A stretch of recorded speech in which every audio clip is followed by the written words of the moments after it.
Hi guys, welcome back to my channel. If this is your first time seeing me, hello, I'm Jennifer. I make new videos every 3 days, so you should really hit the subscribe button down below, and it's totally free. It just notifies you every single time I upload a new video. So I got back from Switzerland like 3 weeks ago, but I've just been uploading like all the vlogs that I filmed while I was there. I've been getting so many messages, mostly on Instagram, asking mainly about budget and like how expensive is Switzerland. So I'm putting together a blog post. I want to like look online on my bank and see like how much I actually spent on food, on lodging, on like entertainment and stuff. So if you are going there soon and you want to know a little bit more about how much I spent, how much my budget was when I went. I did go with my husband, so traveling to Switzerland for 10 days for 2 people. Go ahead and go to heyjenniferjones.com and you can subscribe to that. It's free and it just notifies you through email every time I upload a new blog post. So I like these types of videos because I learn from my mistakes. So these are things you should know before you go to Switzerland.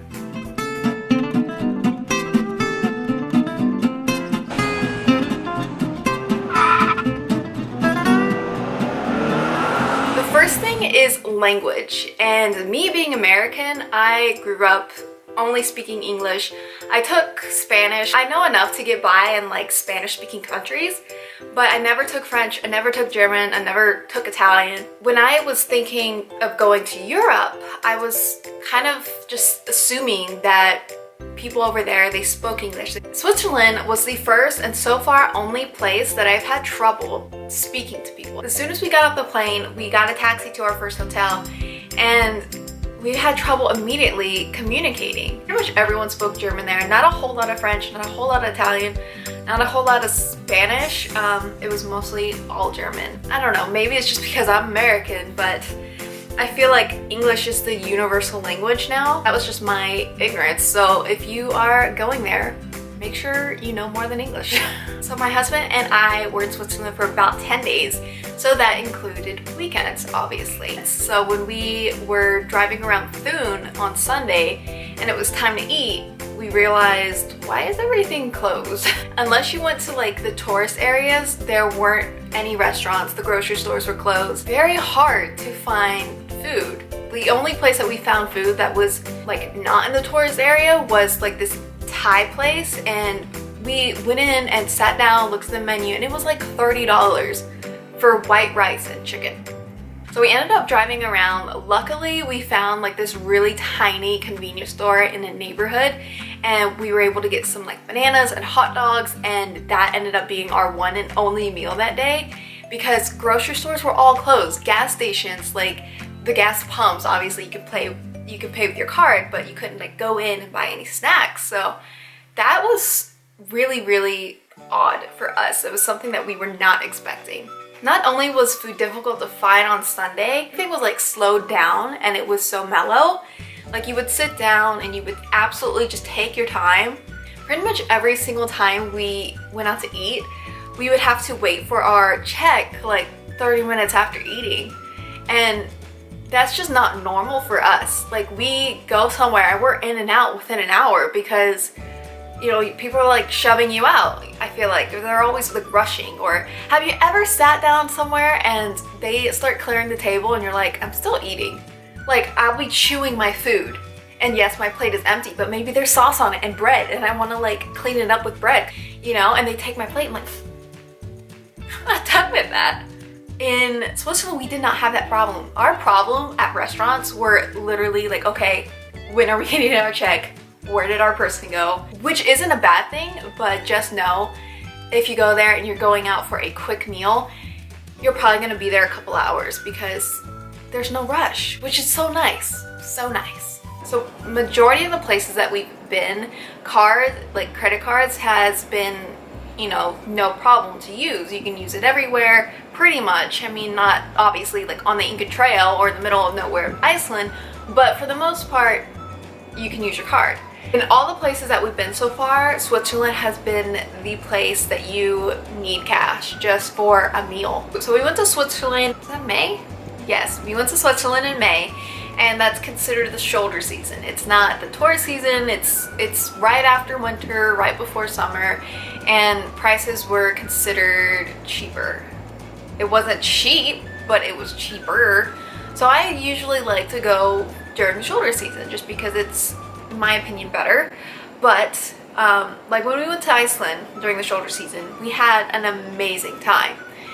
But it is so different from the shoulder season in Switzerland. Like, you especially saw why it was the shoulder season when going to Zermatt. When you think of Zermatt, you think of a ski resort. You think of a cute little village, and it's all like the businesses are all booming. There's so much to do there, and it's so clean, it's so pretty, it's a tourist place, you know, it's Zermatt, it's the Matterhorn. But when we went there, it was the shoulder season and there was construction everywhere. So many stores were closed. It was really sad almost. Like, there wasn't a whole lot to do. A lot of trails were still like thawing, so we couldn't hike that much, but then the snow was also melting, so you could ski. There was like 2 bunny slopes open that still cost like $400. So some places the shoulder season is definitely worth it, like Iceland for example. But would I go back to Switzerland in May?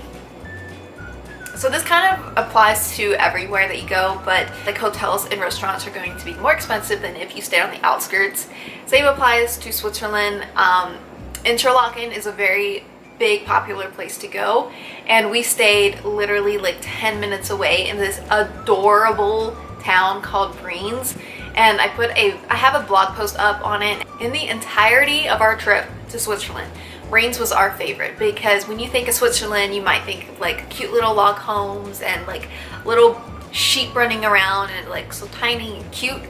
That is literally Breens. So if you're going to Switzerland, save some money, don't stay in the city, stay like 10 minutes out, and it's gonna be like half the price. And then we found that pretty much everywhere that we've been. One thing I was not expecting was just want to order water because it's healthier, it's cheap, it's usually free. Not in Switzerland, which is so surprising. The first time that we went to a restaurant, we ordered water, we got a check pack, and it was like $8. So like, holy crap! Water is more expensive than beer. Just get soda, get juice, don't get water. For some reason, water is so expensive. Definitely bring a water bottle, buy a water bottle, because there's also these really elaborate and beautiful fountains pretty much on every corner. Oh, and maybe this is just my personal preference, but I hate seltzer water. I hate bubble water, whatever, like the carbonated water. I think it's so freaking gross. Make sure that you know what kind of water you're ordering, because that is a very big thing, carbonated water in Switzerland. When going to Switzerland, a lot of people think about traveling by train. In my experience, traveling by train was the most expensive thing that we spent our money on. But we rented a car for like 5 days, and I think it was $117. It was so much more affordable than taking a train to one destination one way. So my last thing that I want to mention, Switzerland is just one of those places that it's like traveling back in time. We had to use skeleton keys everywhere. We pay cash everywhere. People were reading newspapers, like young people like me when we were on the train, like these group of girls like my age, they weren't on their phone. They were sitting there reading a newspaper. When was the last time you've ever seen that? Also, payphones. When you see a payphone in the US, you're like, oh my god, look, a payphone.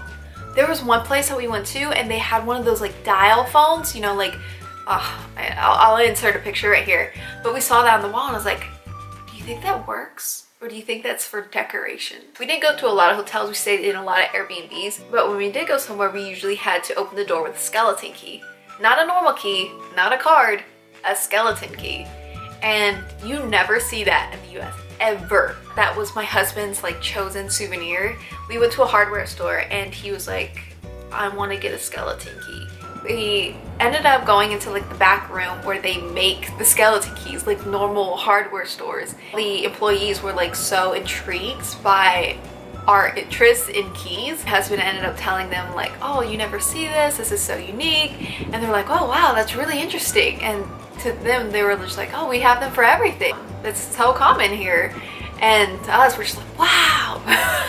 Yes, it's expensive. The shoulder season may not be worth it. Cars are cheaper than trains. People are so friendly.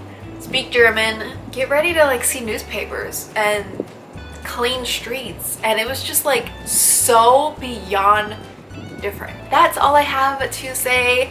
I hope this video was entertaining. It was informative. It was helpful. Thank you so much for watching, and I'll see you in 3 days. Bye.